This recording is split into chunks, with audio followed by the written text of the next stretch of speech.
When I saw the river below, something uncoiled itself inside my head. I realized that I'd have to find a way across. I didn't even want to look at the water.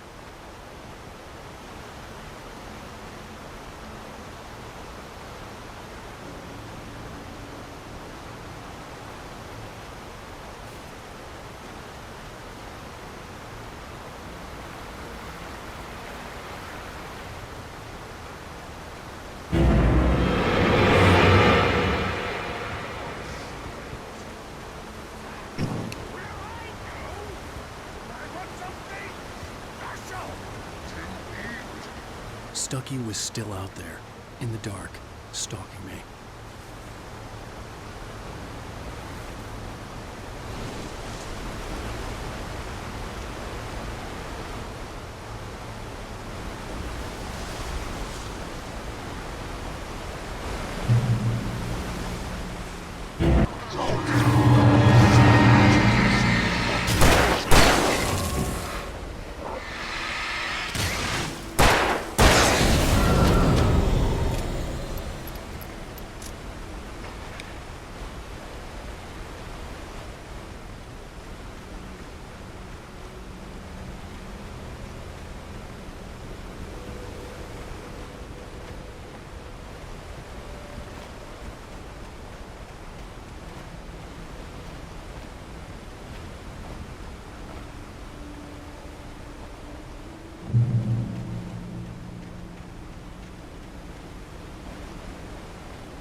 The staircase was broken.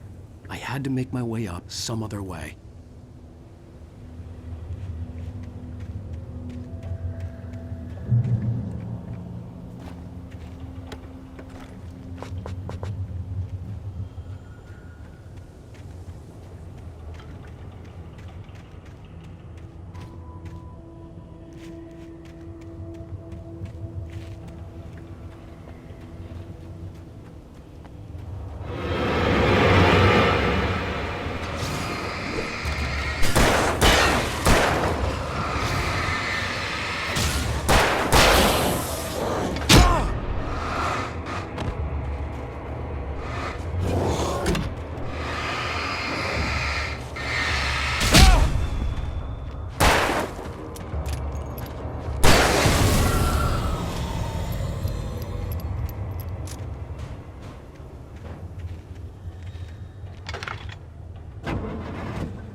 I was just outside for a breath of fresh air, and what a night. I know most of you are probably in your beds by now, but if you're still up and around, take a moment. Step outside for a spell and breathe in deep. The weather is absolutely still. The sky is crystal clear. It's like the forest is quietly breathing along with you. As you listeners know, I'm a night owl, and it's on nights like this I wish I wasn't cooped up in the studio.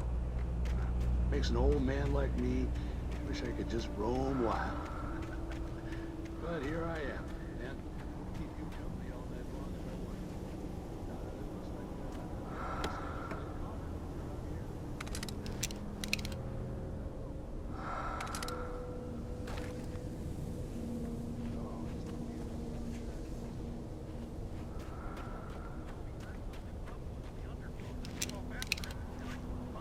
Probably a rabbit.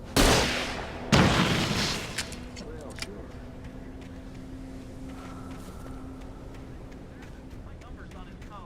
And Toby's a friendly dog?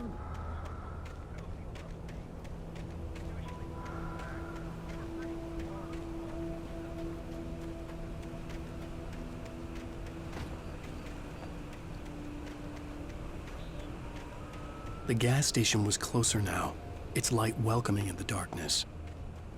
Paul makes the best dogs in the state. Belly Burster is the best with no coat. Burster dog is second best. The famous dog is...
Science.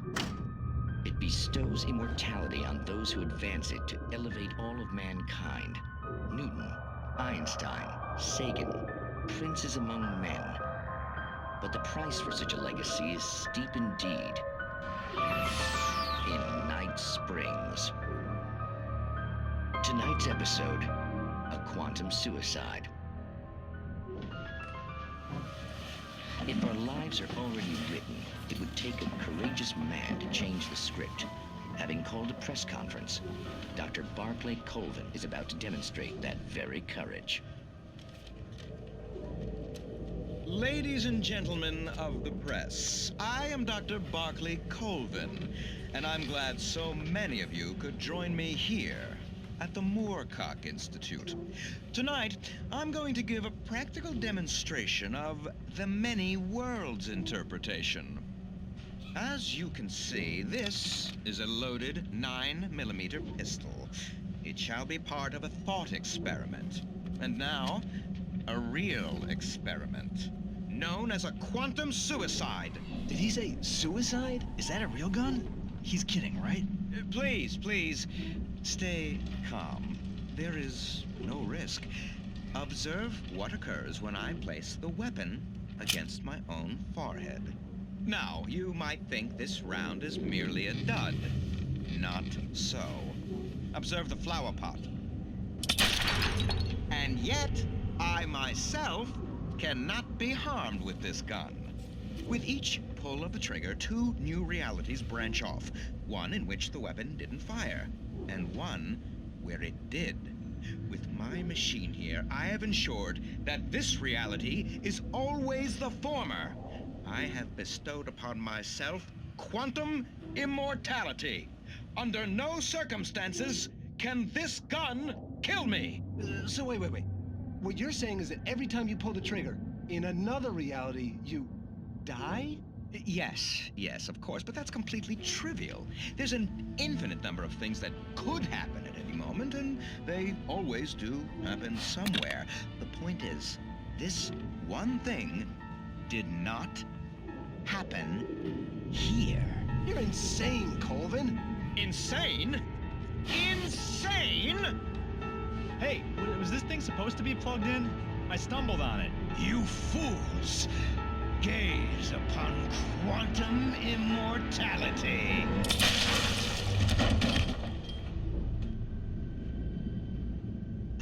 Poor Dr. Colvin, felled by his own hubris or the ignorance of the masses. Perhaps he should have left the crate unopened, the decaying atom unobserved. Curiosity often kills the cat. In Night Springs.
As you might, it can be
Stucky's body vanished, leaving behind only a lifetime of nightmares to come, assuming I'd reach the lights of the gas station alive.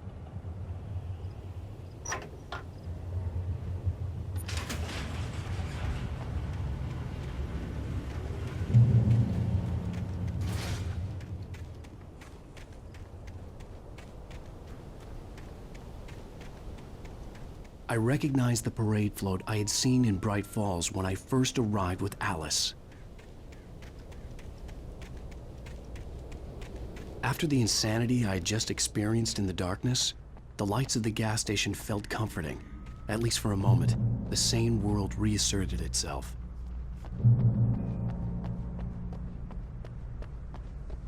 The garage was a mess. It looked like someone had trashed the place, or that there'd been some kind of fight.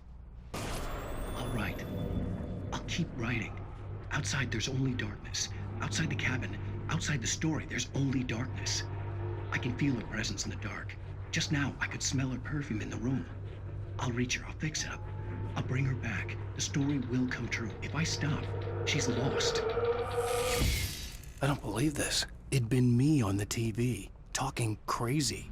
Was I losing my mind?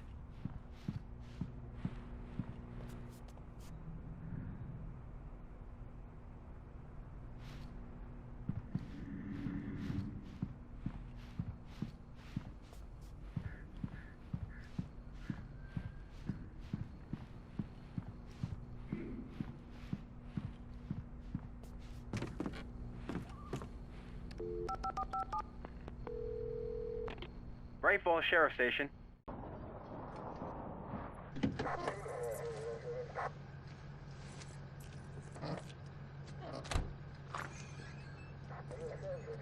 Oh, thank God, Sheriff.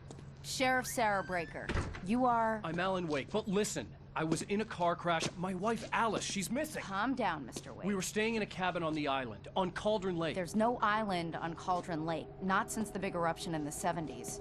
Please, I can take you there, okay? You look like you've taken a pretty bad knock to the head. Are you okay? Listen. We'll figure this out. Please get in the car. We'll swing by the lake and then we'll go to the station, okay?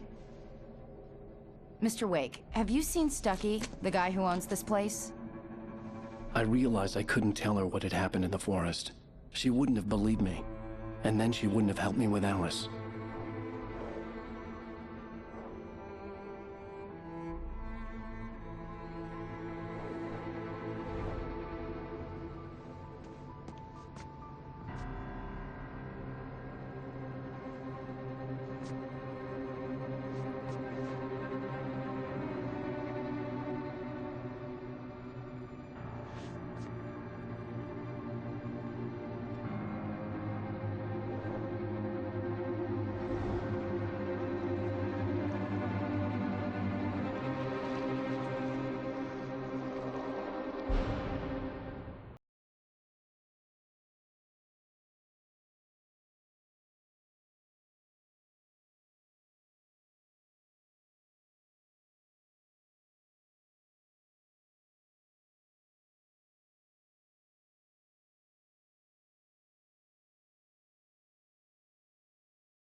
Alan Wake. I came to